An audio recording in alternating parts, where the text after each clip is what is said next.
فرنګي چې مختلف قسمه دغه دي پالیسیان د خلاف په هندستان کې خلک را پاسېدل دي لکه په هندستان کې ګاندیجی را پاسېدو او دغه چې دینو په ټیم باندې هغه چې د انګریز خلاف په مختلفو ځایونو کې تحریکونه چلولي دي د پای کې یو تحریک داري چې هغه ته سعودي شي وي او هغه داري چې د انګریز د مال بایکاټ کله به چې د انګریز د مال بایکاټ او شنو دی به انګریز پیرنګي لري زیات زور ورکاو او دغه په شا باندې فلسفه هم دغه و چې دې چې کوم دی نه دلته مارکیټ جوړي دلته خو به داسې ډایرکټ خو به کله دا نه کوي چې ته مارکیټ وایي چې کله به یو سیاسي شخړه راوچه شوله دا هغه شخړې د خلکو لپاره به چې کله انګریز پیرنګي به د هندستانیانو سره کوم خبره نه منله نو چې دی به په دې پوه چې دا انګریز چې کوم دی خو ګرد کم یو دی هغه بوته د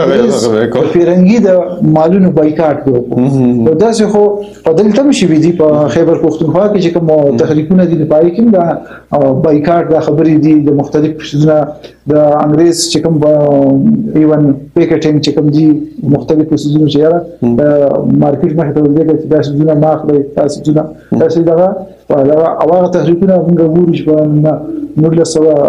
دیش کې چې کوم د کیسافانه واقعي کېږي نو پای کې مختلف قسمه دا ټیکټکس چې کوم دي نو استعمال شي جوړا چې دا صرف په پښتون دا کې نو د هندستان په ځای باندې او دا صرف په پښتنو کې بدنام کړي نو د هندستان په ټول هندستان